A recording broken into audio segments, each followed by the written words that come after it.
Hello everyone, class 10th, I am Rashid Khan here from Lakshmi Prasad Memorial Public School, Gola Bazar, Gorakhpur. Class 10th, here we will have to study about the chapter number 4, that is the carbon and its compound, in which we have to study about the covalent bond. This only maybe takes place wherever the valence cells are present or the valence electrons present, and the most importantly, if there is a electronegativity, can will be the covalent bond formation takes place. Suppose covalent का मतलब है pair of electrons, sharing of a pair of electron, one pair, two pair, three pair of electron, sharing of a pair of electron to one another in a same atom, either may in different atoms. Like hydrogen share one electron from this side, one from this side. So there will be the sharing of electron will be equal, one from here, one from here, and the sharing of electron will take place in a one pair. So that is a same type of a atom of a hydrogen. In case if there is a hydrochloric acid, so in this case also there will be the electron sharing takes place in a pair. The pair of electron also share in that cases, one electron from hydrogen, one electron from chlorine. So it is the two different type of a atom in which the pair of electron gets shared. इस case में क्या हो रहा है, electron share हो रहा है, इसमें भी इलेक्ट्रॉन शेयर हो रहा है, इसमें भी इलेक्ट्रॉन तभी शेयर होगा जब उसके पास नंबर ऑफ अनपेयर्ड इलेक्ट्रॉन होंगे उनके आउटर मोस्ट ऑर्बिट में, किसी भी एटम के लास्ट ऑर्बिट में अनपेयर्ड इलेक्ट्रॉन होंगे, और we can say the valence electron होंगे और वैलेंस शेल होगा, तभी ट्रांसफर होगा या शेयर होगा इलेक्ट्रॉन का. And this share of electron will take place in a pair. So in this case there is a one pair of electron. It is a one pair of electrons. It share कर रहा है कितना, one pair. In some other cases it can share two pair of electron. If it is share two pair, so by only one sharing the pair of one electron, so it will form single bond. एक electron show करेगा जब share करेगा तो single bond formation होगा, और इसी को हम लोग सिंगल कोवैलेंट बॉन्ड कह सकते हैं. क्या है single covalent bond?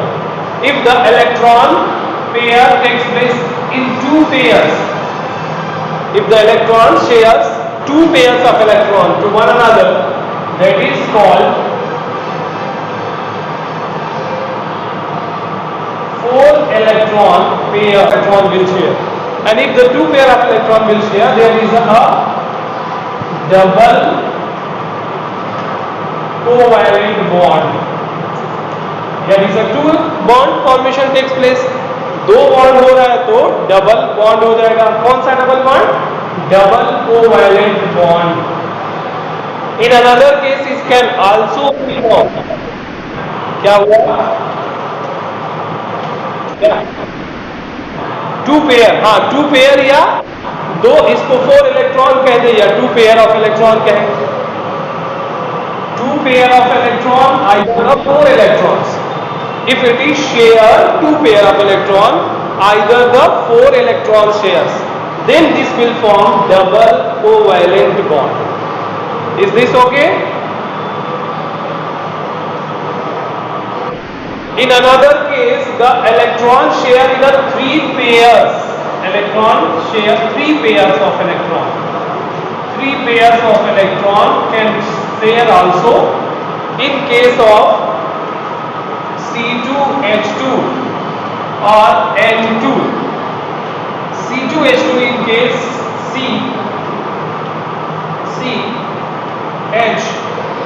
H. So here is one pair, two pair, three pairs. Three pairs of electron are 6 electron shares. If it is 6 electron shares or 3 pairs of electron shares, it will form 3 bond. 1, 2, 3. This is triple bond, triple covalent bond. Is this okay? यहाँ पे 3 electron, 3 pair यानी 3 pairs of electron है, तो 6 electron share हो जाएगा। 6 electron जो share होगा तो ये क्या कहलाएगा? ट्रिपल कोवैलेंट बॉन्ड कहलाएगा। तो 3 तरह के कोवैलेंट बॉन्ड हो गए। और ये कोवैलेंट बॉन्ड क्यों हो रहे हैं? क्योंकि जब किसी भी एटम के लास्ट ऑर्बिट में वैलेंस शेल 1, 3, 5, 7 इस तरह से होगा तो क्या करेंगे? वो इलेक्ट्रॉन को शेयर करेंगे। 1, 3,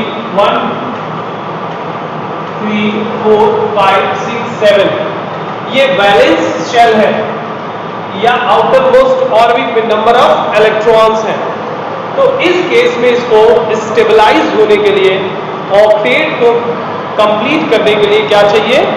there will be a number of unpaired of electron will have to paired by sharing the electrons. Then it will form covalent bond. And the covalent bond will be of 3 types: the single covalent bond, double covalent bond, and triple covalent bond. Is it clear? Is this clear to everyone? Okay, now the next one. What will be the conditions and criteria takes place? The characteristics and the conditions. Conditions for formation of covalent bond. Conditions for formation of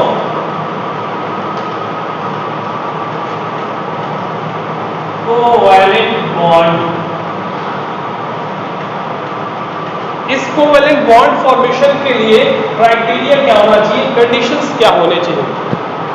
बहुत ही general और बहुत important है कि सबसे पहले ये जानना कि कौन सा ऐसा क्राइटेरिया है जिसकी वजह से कोवैलेंट बॉन्ड फॉर्मेशन होता है। इसके कंडीशंस, फर्स्ट कंडीशन है,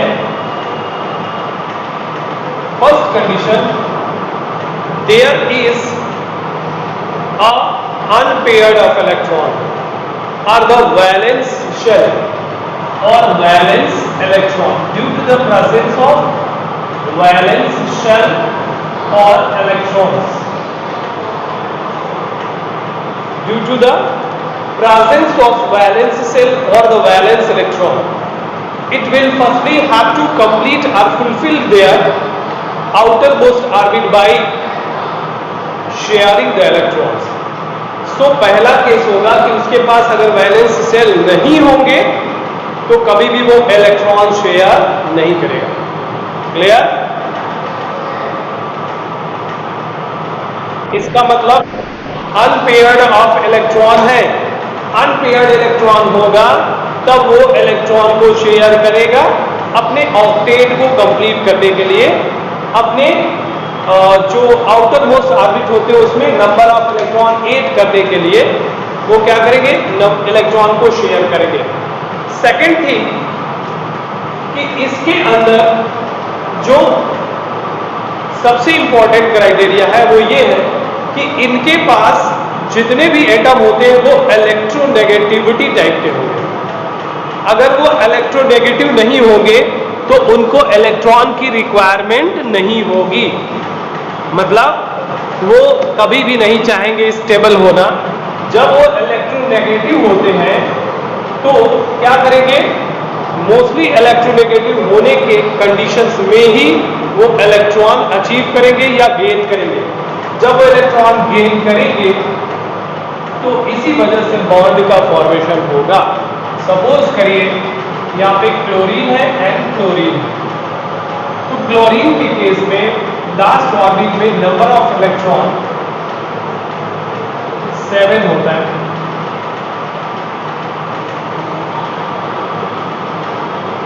अब इस केस में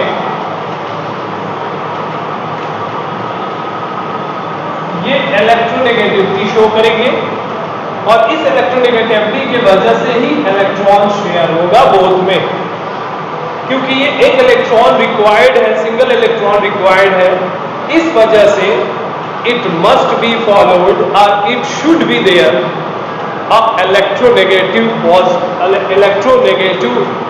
एटम मस्ट बी प्रेजेंट। तो दो कंडीशन बहुत इंपॉर्टेंट है। पहला कंडीशन है कि इसके आउटर मोस्ट ऑर्बिट में जो शेल होगा वो वैलेंस शेल होंगे और वो वैलेंस इलेक्ट्रॉन्स हो सकते हैं 1 3 5 7 this valence shell are valence electrons, तब जाकर के कोवैलेंट बॉन्ड फॉर्म होगा। दूसरा, अगर वो कोवैलेंट बॉन्ड फॉर्मेशन होना है तो there must be whatever the atom we chosen or we take it, that should be electronegative। दो कंडीशन है, इंपॉर्टेंट कंडीशंस। ये दोनों कंडीशंस जब होंगे तभी कोवैलेंट बॉन्ड फॉर्मेशन होगा। Okay, next thing, what should be the criteria to be taken. कौन सा ऐसा कैरेक्टरिस्टिक्स है, क्राइटेरिया है जिसकी वजह से ये कोवैलेंट बॉन्ड जाने जाते हैं? क्या उसके कैरेक्टरिस्टिक्स है, कैरेक्टरिस्टिक्स ऑफ कोवैलेंट बॉन्ड।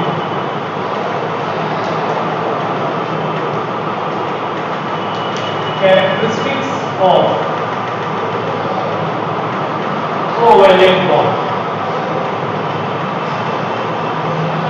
एक इसमें बहुत ही इंपॉर्टेंट है, अक्सर पूछा जाता है बोर्ड के एग्जाम में, van der Waal force of attraction. Van der Waals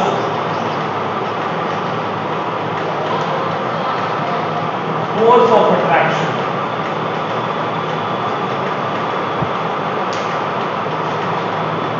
So what is the van der Waals force of attraction there? First of all, the characteristics in which we have to study about van der Waals force of attraction. So first of all, the characteristics of the covalent bond. Here are the different type of a characteristic you can see in case of a melting in a boiling point, in case of a physical state, in case of their reactivity, their conductivity, all those. These nature defines are later. First of all, हमें ये जानना है कि इसकी characteristics में पहला जो case होता है वो होता है फिजिकल स्टेट।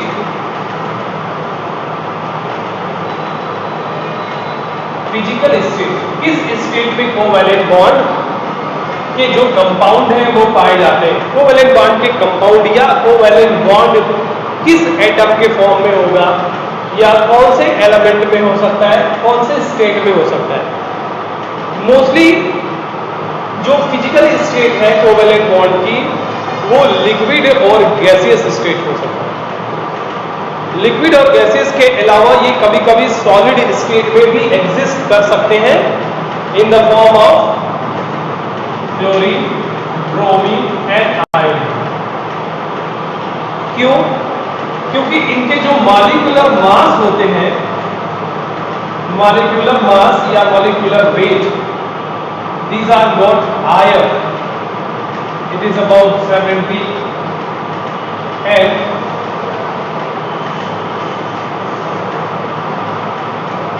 तो इस कंडीशन में ये सॉलिड के केस में एग्जिस्ट कर सकते हैं। अदरवाइज ज्यादातर जो कोवैलेंट बॉन्ड फॉर्मेशन होता है वो सबके साथ क्या कर सकते हैं, लिक्विड और गैसियस स्टेट में एग्जिस्ट करते हैं। अब एक बहुत ही इंपॉर्टेंट है van der Waal force of attraction. आप जानते हो यहाँ पे जो फिजिकल स्टेट है वो फिजिकल स्टेट एग्जिस्ट करती है तीनों नेचर में, बट जो कोवैलेंट बॉन्ड होता है वो बहुत ही स्ट्रांग होता है। कोवैलेंट होते हैं दैट आर स्लाइटली वीकर, इनके बीच में जो फोर्स ऑफ अट्रैक्शन होता है वो वीकर होता है, कमजोर होता है, वो स्ट्रेंथ नहीं कैपेबल करता है, स्ट्रेंथ को कैपेबिलिटी दे पाता है। इसलिए ये आसानी से क्या हो सकते हैं, एग्जिस्ट कर सकते हैं या आसानी से ब्रेक हो सकते हैं। इस वजह से इनका मेल्टिंग एंड बॉयलर जो वीकर फोर्स ऑफ अट्रैक्शन है, इसी वीकर फोर्स ऑफ अट्रैक्शन को हम लोग क्या कहते हैं, van der Waals force of attraction. जो कोवैलेंट बॉन्ड के बीच में फोर्स ऑफ अट्रैक्शन लगते हैं वो वीकर होते हैं, और इसी फोर्स ऑफ अट्रैक्शन को, the force of attraction which lie up in the case of a covalent bond, that particular type of a force of attraction is considered। ठीक से देख लीजिए, जब भी हम किसी की बात करते हैं किसी कोवैलेंट बॉन्ड की, तो कोवैलेंट बॉन्ड की कैरेक्टरिस्टिक्स है जिनमें फर्स्ट है कि उसका फिजिकल स्टेट, और उस फिजिकल स्टेट में क्या होता है, फिजिकल स्टेट में ये मोस्टली सॉलिड के केस में डिपेंड, लिक्विड और गैस के केस में पाया जाता है। सॉलिड के केस में रेयरली पाया जाता है due to having a very high molecular mass. इन केसेस में कुछ में पाया जा सकता है, बट सॉलिड के केस में कम पाया जाता है, लिक्विड और गैस के केस में ज्यादा रहते हैं। कौन? कोवैलेंट बॉन्ड एग्जिस्ट करता है। नेक्स्ट इज व्हाट, कि जो कंपाउंड इनसे बनते हैं कोवैलेंट कंपाउंड, उनका जो स्टेज होगा वो कौन सा होगा, लिक्विड और गैसियस का case.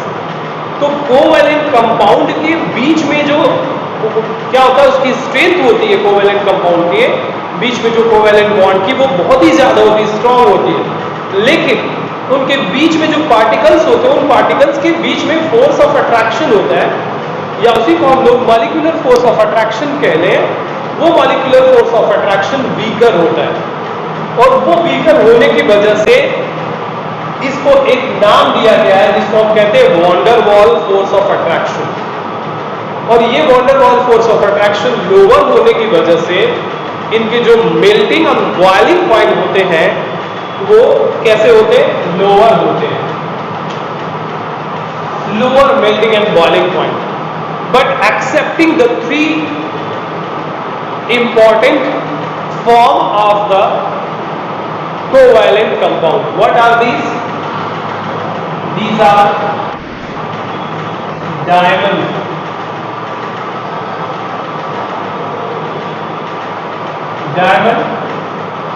silicon oxide and silicon